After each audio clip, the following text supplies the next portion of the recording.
পরকীয়া প্রেমের টানে শ্বশুরের হাত ধরে বাড়ি থেকে উধাও বৌমা। ঘটনাটি ঘটেছে ঝিনাইদহ জেলার শৈলকুপা উপজেলার মির্জাপুর ইউনিয়নের সাধুখালী গ্রামে। এ ঘটনায় এলাকা জুড়ে সমালোচনার ঝড় বইছে। জানা যায়, ওই গ্রামের মৃত মহিরুদ্দিনের ছেলে জুল হক দীর্ঘদিন ধরে প্রবাসে থাকেন। বাড়িতে মা ও 2 কন্যা সন্তান নিয়ে বসবাস করতেন স্ত্রী তানিয়া খাতুন। অপরদিকে একই গ্রামের মৃত শরীফুলের ছেলে আলম সাধু চালক আলমগীর হোসেনের ওই বাড়িতে যাতায়াত ছিল। আলমগীর সম্পর্কে তার চাচা শ্বশুর হন। সেও 2 ছেলে সন্তানের জনক। এক পর্যায়ে তাদের মধ্যে পরকীয়া প্রেমের সম্পর্ক গড়ে ওঠে। তাদের সম্পর্ক গত 1 বছর ধরে এলাকাবাসীর চোখে পড়লে বিভিন্নভাবে তাদেরকে নিষেধ করা হয়। একবার তাদের হাতে নাতে ধরলেও গ্রামবাসী মীমাংসাও করে দেন। শেষ পর্যন্ত গত 7 জুন সকালে ওই চাচা শ্বশুরের হাত ধরে পালিয়ে যান তানিয়া খাতুন। 4 দিন পেরিয়ে গেলেও এখনও বাড়ি ফেরেননি তারা। এলাকাবাসী জানান, 2 দিন আগে তারা বিয়ে করে ফেলেছেন। এর আগে এই আলমগীর দীর্ঘদিন যাবৎ এই বাড়িতে আসা যাওয়া করে। চাচা শ্বশুর হিসেবে মানে এই জুরুলির বাপের হচ্ছে মামাতো ভাই।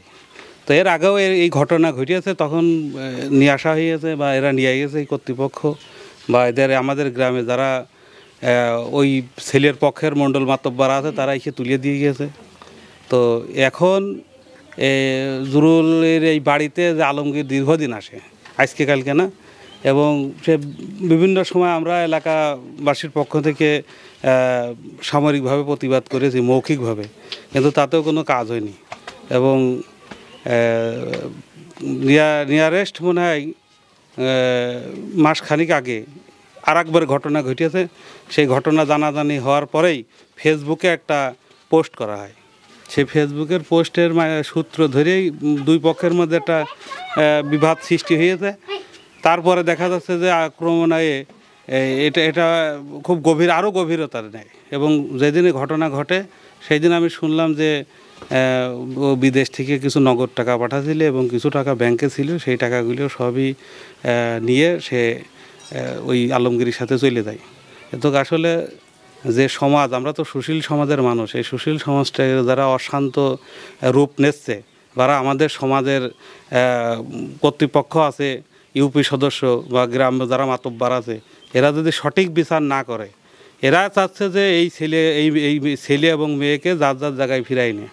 কিন্তু বারবার একটা মেয়ে এই ঘটনা ঘটবে, বারবার একটা ছেলে এই ঘটনা ঘটাবে, আর আমরা সেটাকে প্রতিবাদ না করে যাদের এটা সাপোর্ট করছি, এটা আমি ব্যক্তিগতভাবে এর প্রতিবাদ জানাই।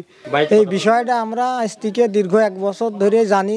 এর আগেও ধরামরা পড়েছে, পড়ার পরে দেখা যাচ্ছে যে কথা আমরা অনেক দিনটাই জানছি যে এখানে সে আসা যাওয়া করে, বাজারঘাট করিয়ে দেয়, এইভাবেই চলাফেরা করে তার চাচা শ্বশুর জরুলির আত্মীয় তারা, সেই হিসাবে আসা যাওয়া করে। আমরা ভাবি যে ভালোভাবে মনে আসা যাওয়া করছে। এইভাবে করতে করতে মাঝে 1 তারিখ নিয়েও যায় নাকি আমরা শুনতে পারলাম, নিয়ে গেছে সে।